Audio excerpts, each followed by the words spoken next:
All right, so speak about yourself, use the I statements.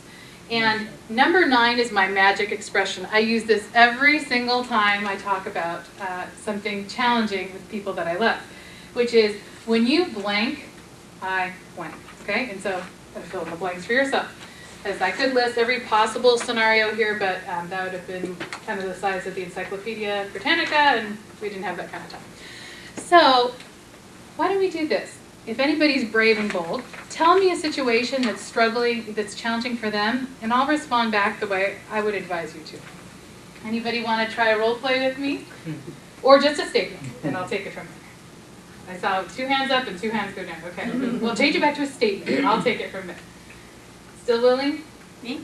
Anybody? Yeah. Yeah? Okay. Okay. Dog hair.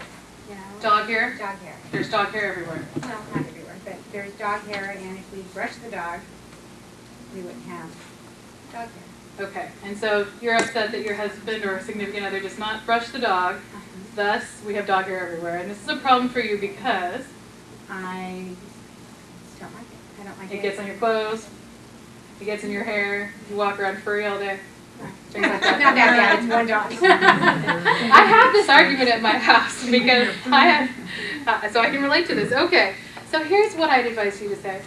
Sweetheart, I would really love your help with something that's very important to me, and that is taking care of the dog. When we don't brush the dog frequently enough, I feel like, you know, all the burden falls on me to take care of the dog, and it gets to be overwhelming. And so I'd really like your help in taking care of the dog. Can we take turns brushing the dog? Like I'll do every couple days, you'll do a day. How would you feel about that?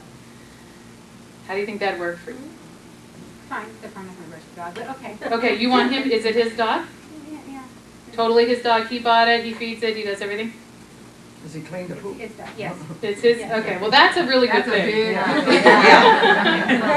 big Okay, so then I would just say, sweetheart, you know, I love you and I love your dog because this is so important to you. But when you don't, you know, brush the dog, I feel like my clothes and how I look isn't, and my feelings aren't really important to you because then I have to spend a lot of time cleaning myself up and the couch up and you know, I would really feel so much more comfortable if we didn't have so much dog hair around the house. So I really appreciate you giving this a little bit more. I like that. Yeah? Okay, good. Right, any others? Okay. Well, my boyfriend's a smoker, and he does smoke outside. But he stands in the doorway with the door open, smoking and blowing a cigarette in. Now, I have a heart condition, and I've asked him to please shut the door when you smoke. Okay. And that leads to numerous amounts of blowouts. Just over shutting a damn door to smoke a cigarette. Do you know why he doesn't shut the door? Has he ever told you why? Well, yeah, because he's watching TV through the window or conversation with somebody in the house. And I've told him, I says, you know, do you think you guys can step outside while you smoke, you know, instead of talking through the door? You know, it's just... You know, that is really common, and I was thinking you were going to say that. So, okay. Speaker outside. Yeah. You know, he watches it through the TV, through the window, so I'm like, what's the difference? And the TV's up so loud anyways, because he's deaf, you know?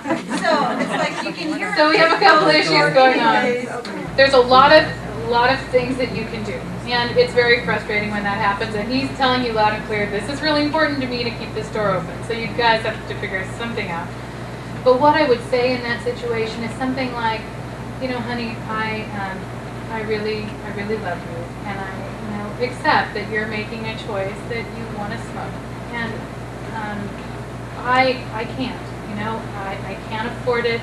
My heart is such that I can't breathe in the smoke, and when you're outside and you're smoking and the smoke drifts in, I'm breathing it, and I feel like I don't have a choice. There's no way for me to protect myself or my health. It makes me feel really scared and really uncomfortable.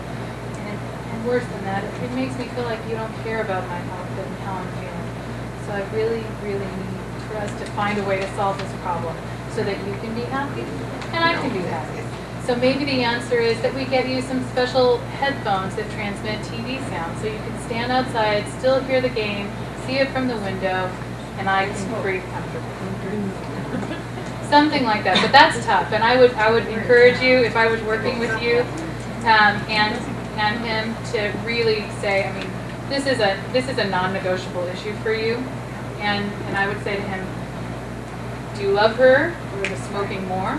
And if there's kind of a lot of ways to work around smoking, there's not a lot of ways to work around her living. So we need to make this happen. What about, I'm gonna switch gears from relationships to friendships. Okay.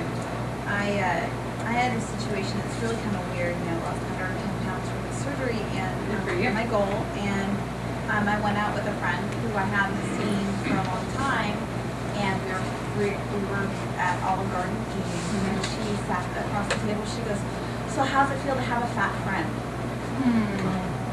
And she's not that big, but she used to be really, really teeny, used to be a model, and now she gained 60 pounds.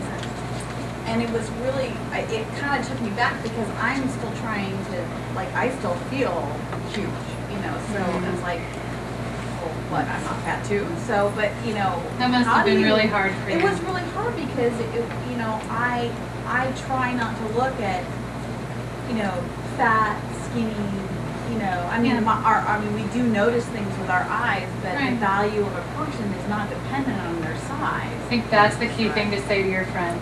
When you say that to me, it makes me wonder if you don't know that I love you for who you are and that I value you because you're my best friend and that you bring so much joy to my life. I don't look at you that way at all. And if this is something that you're struggling with, let me help you. How can I support you? That might be something to say. Yeah, the when you blank, I blank really works well for a lot of things, and you're going to customize it and tailor it, and that's what I'm hopefully helping you do. But how lucky she is to have a friend like you.